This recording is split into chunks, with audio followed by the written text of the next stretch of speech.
Welcome, everybody. Thank you for tuning in to Lose the Veil.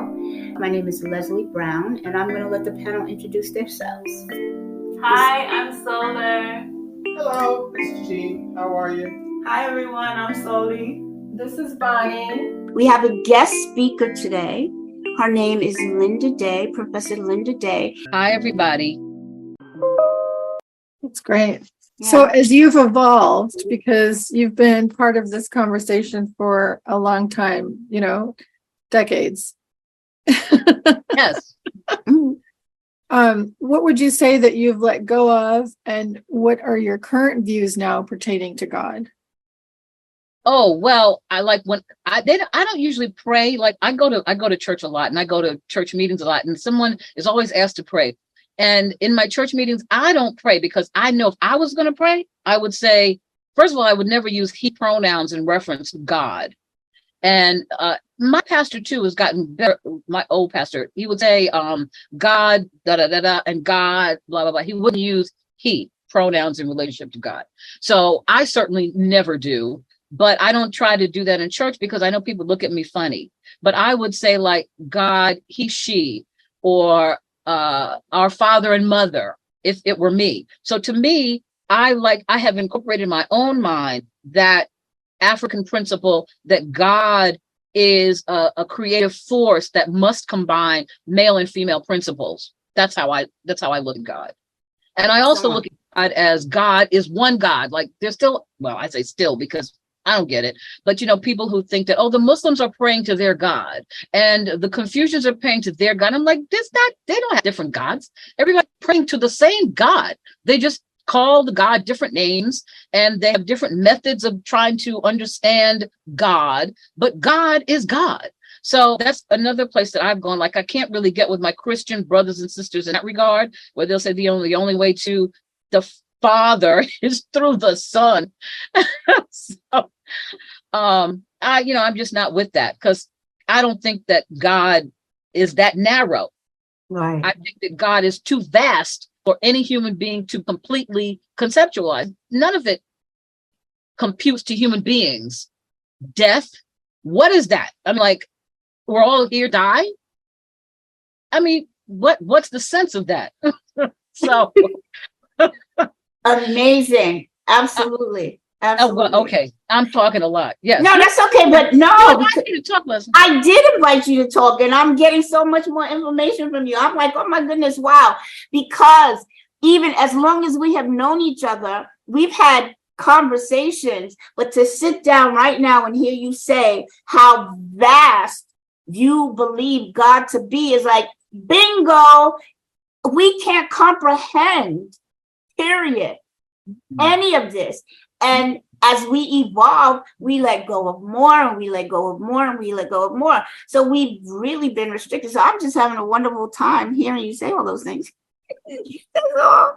Anybody else who's got I just wanted to say that I agree with you, Lynda, in the sense that it's, when you think about God, it really is beyond our comprehension. And I think that's why we narrow it so that we can, because we've been socialized to kind of categorize and for our own understanding, that's just the way our brains work. It just, if we compartmentalize and categorize and put, and so God goes here through Allah or through Christ or through, whatever the channel. But I think it's just a lot of different channels to the same source is how I always saw it as well. From when I was little too, and I grew up Catholic, and there was always something in me that felt like, okay, I understand that not everyone is coming up in the same faith or spiritual practice or religion that I'm coming up in, but I feel like we're all talking about the same thing, at the core of it. So, yeah. Do you think that sex is related to God? And if so, in what ways does it present itself? Well, I mean, I've certainly read about, say, for example, tantric sex, the whole idea that you can have such sexual experiences that you're transported to other planes of existence. I'm not sure that's the same as God. I don't know, but that it has spiritual power, that sex has spiritual power. I do believe that. And the whole idea that God created males and females that are so different, but yet are always drawn to each other and can't seem to live without each other, even though you like can't make any sense of what they're talking about. What does that mean? Why are they talking like that? What? But you want them and they want you, even though they also don't understand you. They don't understand women. They don't think like women. But there's this interesting joining and that comes together. I don't know about oneness, but yes, I think that when you have, like, if you have a mutual orgasm at the same time, there's something about that that's like, whoa, it's like way beyond normal. It's way beyond the normal life of anybody. And yeah, sometimes if you have a mutual orgasm and you're just both like, whoa, but that doesn't happen all the time. But when it does happen, it's like you've gone to another plane of existence. I don't know that I would call it God, but it's spiritual. I do believe it's spiritual. Who taught you about sex, Lynda? So about sex. Now, see, I don't know. Like, Lucy taught me about sex. I mean, like, okay, my mother taught me about having your period, and she talked to me about it, and she showed me books about it, and we learned about the female anatomy, and we learned about menstruation, which I had to know about early. That's not sex, is it? But it's gender, and it's your body, and I learned about that. I had my period when I was 10. So having to now know something about that, about the biology and the blood flow, and your body is preparing you for motherhood. And you're not deep for a 10-year-old. It's like, whoa. Well, what was it like for you? Like, how did that conversation even transpire? Well, it didn't really transpire until after I had my period. I think I was so young that my mother probably didn't think she needed to tell me or talk about it when I was 10. But yeah, I was playing or something, and I went to the bathroom, there's blood there, and I'm like, oh, I must have hurt myself. I remember hurting myself. What is this? Why am I bleeding? What? Why is blood here? So I had to go ask somebody or talk. I said, I think I hurt myself, but I don't remember hurting myself. But there's blood. I'm bleeding.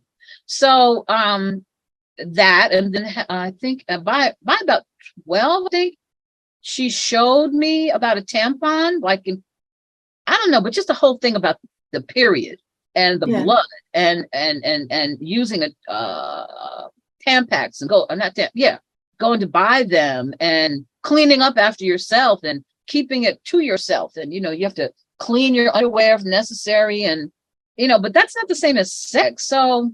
Right. But she had a one-on-one with you and with the product. And she wanted just to make sure that you were clear about how to use it. Yeah. We talked about, it wasn't like a taboo subject in my house. My mom was a teacher also. Mm-hmm. So she was an educated woman, and it was, so there was no specific conditioning that they you can't do this. And now you can't get close to boys. You can't call a guy on the phone. You can't do, did she put any of those perimeters? Like, you can't get pregnant and come into my house. And if you do this, this is going to happen. That kind of stuff. Because some of us had those conditionings. No. That's great. But when you heard the word, did she say the word pregnant to you well, I'm sure pregnant had to come up with the whole thing of the period. I'm just curious, when you can get pregnant. But right. I wasn't I don't know. It's just I don't want to be pregnant.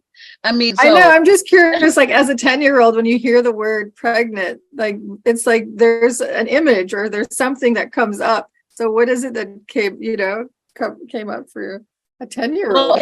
Well, in my elementary school, there were stories about a 12-year-old girl who got pregnant. Oh. So I knew that I did not want to be that.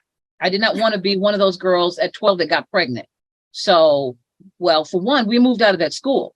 My mother moved us out of that school where 12-year-old girls were getting pregnant. Mm-hmm. So I'm not sure if that's answering the question. That's fine. No, we moved to a school where all the boys were white, and they weren't coming close to me, and I wasn't coming close to them. Oh, that's I didn't have a boyfriend, so it was not it wasn't even a worry. It was not a problem. Consideration. I started, Actually. I think I had sexual intercourse when I was 16 for the first time. Mm. And the boy that I had sex with at 16, his father had already given him condoms, use these. So I'm not sure what to say. I didn't. But you didn't Right. have No, that. this is Did you have that kind of talk when on your end? Like, did anybody tell you about condoms, or did you No. have sex ed in high school? I know I didn't have sex education. That Oh, yeah, wasn't a we had course I sex was. education. You had Yes. sex education. And health class, health. But it's more like the penis and the eggs and the sperm, they come together and they make a baby. Oh, the Life magazine. I was at that age. The Life magazine had the cover of the baby and the embryo. Mm-hmm. That was deep. They had a picture of the baby inside of the embryo inside of a woman's womb. Wow. Mm-hmm. It was I like, think I've seen that. oh, wow, that's what it looks like. Mhm. That was amazing to me. But it was all in my mind. It was all about biology or something. It wasn't. Mhm. I'm not sure like what else. And then, like I said, that boy was wearing a condom. And I mean, I was thinking about the period cycle, and I thought that I knew not to have sex when you're fertile. The days of the month when you're fertile, don't have sex. Wow. But if it's right after your period, you can't get pregnant because it's gonna be like another 5 or 6 days after your period before you get pregnant again. Mhm. You can get pregnant. So that's a window. Mhm. So I'm not sure, like, did people talk about I saw Playboy magazine. My dad had Playboy magazines. I saw and at Howard. Oh yes. Well, at Howard, some of my male friends had the other magazines like Hustler and Penthouse and Uptown or Upscale or something. Anyway, where these girls were showing their coochies. And I'm like, whoa, that's what a vagina looks like. Oh wow, that's deep. Because I didn't know what a vagina looked like. This was, I don't know how everybody else's age. I think me and Gina are like about the same age. But until our bodies ourselves came out, and I think, Leslie, you lent me your copy of Our Bodies Ourselves. But until then, and I might have gone to some sort of women's consciousness raising group where you use your a mirror and look at your own vagina. Yes. Until then, I had never seen my vagina. I don't know. Wow. How would I know? Isn't But that anyway, interesting? looking at That's Hustler interesting. magazine, I saw what other people's vaginas look like. Mhm. That's when I also began to get some idea that men find vaginas exciting. I mean, not sexing them, but looking at them. And that was something I had never thought. Now, I guess I had assumed before looking at Hustler magazine that vaginas were not a good place. I guess I thought that, like your period comes from there. You can have sex there too, but I don't know. It wasn't like a place to explore Oh, that's interesting. until like our body ourselves. That whole that feminist consciousness that vaginas are special places. Right. Beautiful places. Creation starts there. Right. That's the the vagina. womb. That's A the place womb. for That's pleasure, true. too, a place That- for yeah. pleasure. That's the What- womb, That's true. It's the true. uterus. Right. But the vagina Itself Which- is a totally Yeah, different that's- space. kind of was like, Mhm. oh, Mhm. like clitoris. Yeah. What about the clitoris? Right. Yeah. That's like a whole different organ. Very interesting organ. Yeah, it is. It very much so is. They have, do you know that, well, some people do know that the clitoris has more nerve endings than any other place on the body and even more nerve endings than the penis? Oh, absolutely. The penis Yeah. is too big. If you took the whole penis and shrink it down to that little tiny thing with all the same nerve endings on the little tiny thing, Mm-hmm. of course it's got more nerve endings than a penis. Yep. So it makes a person wonder also what is the purpose, because that's a place where feeling is supposed to be grand, because you have all these nerve endings in this little small space. What do you use them for? That's pleasure. speaking, and that's what we're supposed to. So even in some of those African countries where they cut that out, they cut the clitoris of the women in some African countries so that the women cannot experience pleasure. Yeah, I know that's the rap on that, but Mhm. that's not exactly true. So what is? They try to move, well, it's a little complicated, but Mhm. they try to move the source of the pleasure to the inside. Mm. It's kind of like they want men and women to find the G spot. They want sex to be more so connected to reproduction and intercourse. So the G spot becomes more the focus of the sex. Of the activity. Mhm. Than a clitoris. Mhm. Yeah, they don't want you to be so involved with your own clitoris that you're having sex by yourself and you don't need a man. They don't want that. They don't want you to not need a man. And they don't want you to be like two women together Mhm. to play each other and you don't need a man. They don't want that. Mhm. But it's not that they don't want women to have pleasure, I would say. They just don't want women to get so involved in the clitoris that they don't care Need about men. intercourse. Right. That's They interesting. That's an want interesting you to thing. need men. Wow. Wow. Yeah, I've never heard that before, but that is Oh. very interesting. But And that's think about that though too. wide is my perspective on that.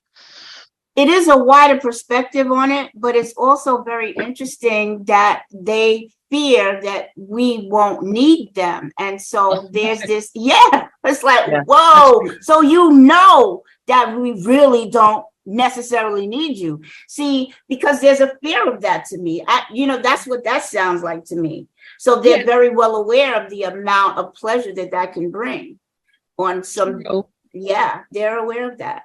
True. Off topic adjacent. I heard or read somewhere that it's all the clitoris, like that the G spot is just the inside part of the clitoris. I heard that too. And then so that It's all everything that gives a sensation, whether it's external or internal, it's all clitoris.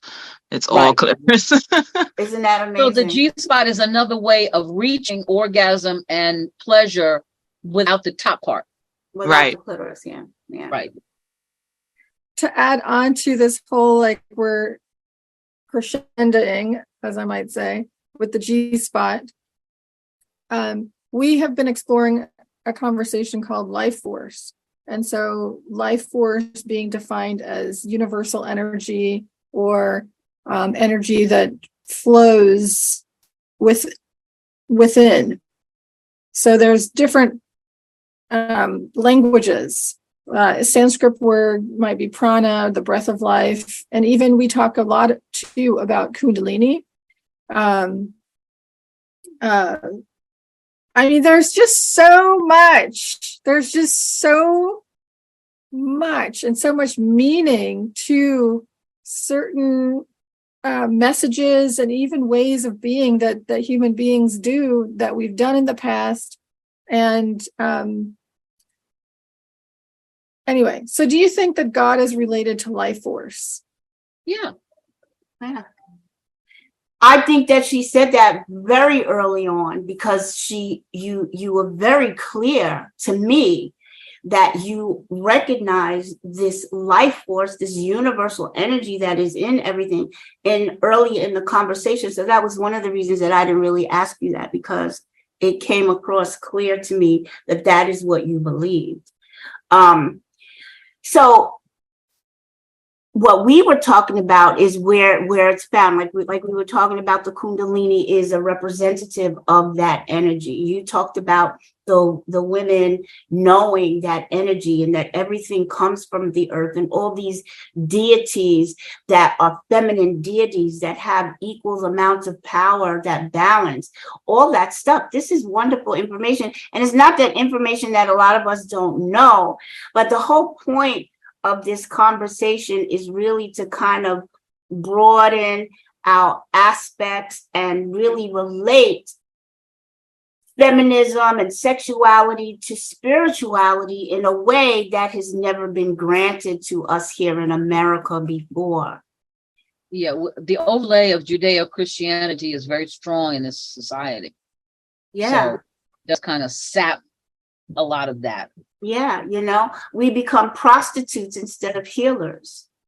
We become women of the night. We become the women that you can hit on because your pimp is trying to pimp you out. We become that when the healing through the sexual intercourse. You got Marvin Gaye talking about sexual healing. Where did that come from? Because in those ancient days, and those priestesses and these temples were healing through the sexual act, through the energy that flows in this place. So we've just gotten so far away from what is, and it's time for us to really look at how to get back to where there is balance, to how we honor our sexuality and really look at it as part of the God that's in us, because that's another thing. That energy, if we really recognize that energy as the source of the universe, as part of the source of the universe, what would we look like if we could honor that? Would we look different? Would we be different? Do you know what I'm saying? I think it's a great question, by the way, but I'm confused about that, because you do know that a lot of the people, say, for example, a Lizzo and Megan Thee Stallion, they say that what they're doing is affirmation of the woman. And I don't get it myself personally. I know I'm from another generation, but I don't see that, like, poom poom shorts and pasties walking the streets in the summertime is a feminine affirmation. But that's what a lot of some of the younger women will filter their way of perceiving themselves through that lens. And a friend of mine is telling me that there's also, like, new social media not representations, but like some women are self-identifying as women who have polyamorous relations, lots of men, and that they are boasting about how many men they have bedded. And of course, that's completely different from the world I grew up in as a politically respectable Black woman, that's not something that you talk about. Even if you did it, you didn't broadcast it to the world. So I don't know. Is that part of, like, is this opening up our sexuality for the women to be proud of how many men they've had sex with? That's not the intention of this. The intention of this is more where the sacredness of the energy that flows through them as being an emissary of God, where respect is commanded, but the respect has to come from you or the individual, honoring that energy inside, to know that you hold the energy of the universe and God and everything that is sacred inside of you. If that was our mentality, if that was how we can help women to really feel about who they are, it would look different. I think it would look different. So that's a lot of what this conversation is about to me too, because I on some levels really think you're right on that. I'm sorry, No, how am I right? There's a lot of still external, meaning the boobs and the butt and these characteristics of a body, of what makes a good looking body, and the showing off of that body on social media, because it's so easy to do now. And that if I actually, am confident and I share my body, then that means I'm projecting confident woman or something. Right, that's what they're saying. Yeah, but there isn't what Leslie's talking about, the internal, for me anyway, it's internal, like I am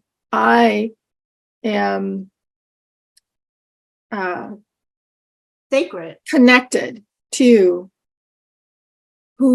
what this is, this skin bag, right? This is a divine mechanism. Like, if I consider myself a spiritual being or somebody connected to my divinity, and I'm a walking, talking, breathing representation of divinity. Yeah, totally. Yeah. It would look different. It would just so totally look different. To me, I would think it would. I don't know. Yeah. I mean, I'm still processing, what would it look like? Mhm. I think there are people out there that are tuned into that, to their sacred energy, and, they're just themselves being a divine being, and also, like putting themselves out there, like maybe having naked pictures out on the internet or whatever, however they choose to express, like expressing in a way where showing their body is a part of that expression. um and then there's also women doing that may not be tapped in. It's like, I don't know, it's like how people say how like grief looks different on everyone.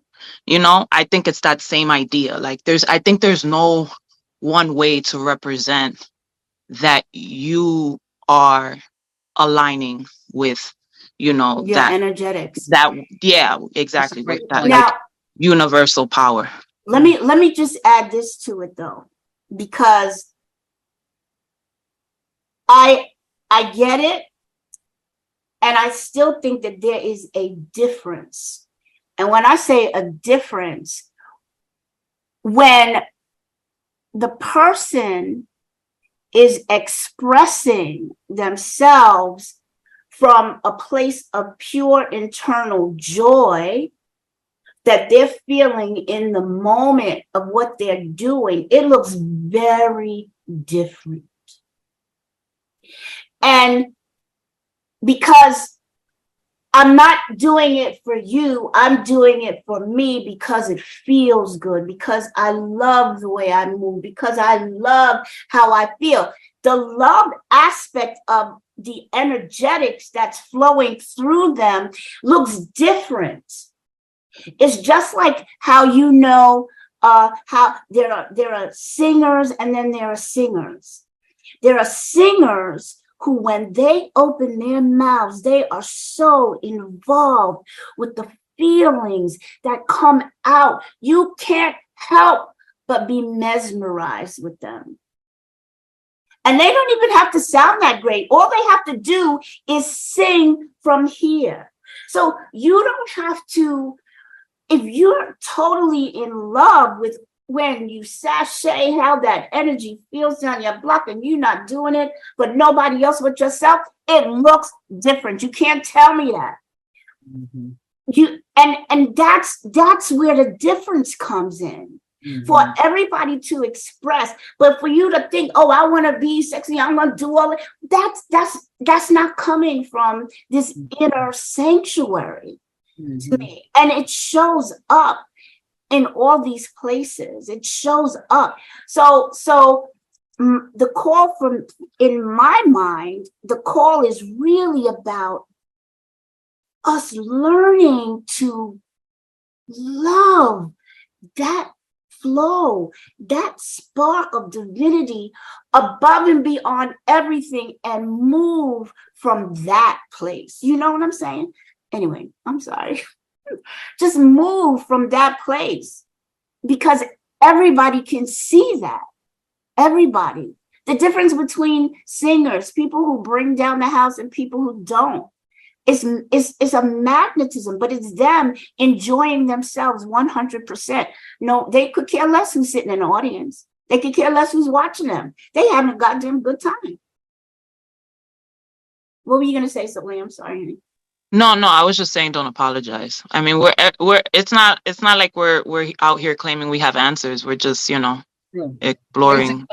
Yeah. Yeah, we're just exploring the question. Totally. And I want to actually go back to the thing that Leslie said, which is about the men not wanting to be, it's from what you said, Lynda, but the men not wanting to not be useful, right? Like women not wanting, like doing without them, being able to do without them. Because, we've been exploring the kinds of wounds that possibly people speak of, and that show up in the masculine, and how maybe the feminine can assist in the healing process of the masculine. Mm-hmm. So I'd be curious to hear your take on any of that. I'm not, I think I've heard Leslie say that about, and I'm not sure how to do that, but I just want to add a little something that it's older women, the older women who are who run the societies and who have explained to outsiders about why they do clitoridectomy. And they have said it makes for happy marriages. And what does that mean? I mean, that's one of the ways that I interpret it. It makes for happy marriages in that men and women that the women will desire their husbands. And the husbands will, of course, desire their women because they always do, but that it's a mutual desire for each other, as opposed to I don't need you. So yes, it's the men, but it's women who oversee these clitoridectomies. Men have nothing to do with clitoridectomies. Wow. Oh, you Well, thought? That's interesting. Oh no, it's women who do these. Well, I And think for me anyway, on both sides, because there's male mutilation called circumcision, and Right. then this is female mutilation. And the point is, why do we still even need to do those things, right? Because they're both. Well, I can tell you what they say. Right. Some societies where they do both and where they do both at purity. They'll say that they cut the foreskin of the man because that's the part of the man that's like a woman. So they cut that wet part, the part is wet. They cut that off so that it's not female. And then they cut the part of the clitoris that's long, juts out, that they cut that off so that the woman is all female and the male is all male. That's what they say. Wow, that's an interesting concept. Wow. That would be a and tough culture to grow up in if you're not attracted to the opposite sex. Absolutely. Yeah. Absolutely. Well, that's where people who Or are if you don't identify as a woman born Or a with man, those parts, yeah, or as yeah. a man born with those parts. right. The non-binary people tend to then be given special places like priestesses and priests. They don't get married. They don't do that. But they're not outcasted either, No. is what you're if telling I- me. Oh, right. well, that's okay. That's cool. nice. Yeah, that's cool to know. Wow. Lynda, thank you so much. This has been a really great conversation, and we are so appreciative of your time and effort today. You gave us a lot of information. 1 hour, but yeah, sure. Yeah. It's okay, because we try to cut them into 20 minutes. We don't want Oh. people, so we're gonna, so it's good. Thank you so much. Okay. Thank you so much, Linda. Thank Okay. you for your Nice to presence meet and your time. everybody. Yes. Everybody else I never met before. So nice meeting you all. And let's talk about these rites of passage things. We're going to train the next generation. That's a really great idea. I think some places have that going on a little bit. Yeah. We could maybe do our own. That's a very good thing. Find some young people to train, some girls to train them in the arts of loving themselves as women. Yeah. Anyway, That's something the to think key. about, like absolutely. Launching a program or working with a community center from our own perspective, something to think about. Yeah, In the definitely. next 100 years that we have to live on the earth, right? Yeah, right. right. We have had an amazing conversation. So many wonderful pieces of information. Please stick with us. We're not done. There's more. Thank you for coming. Say good night, everybody, or good morning. Good night.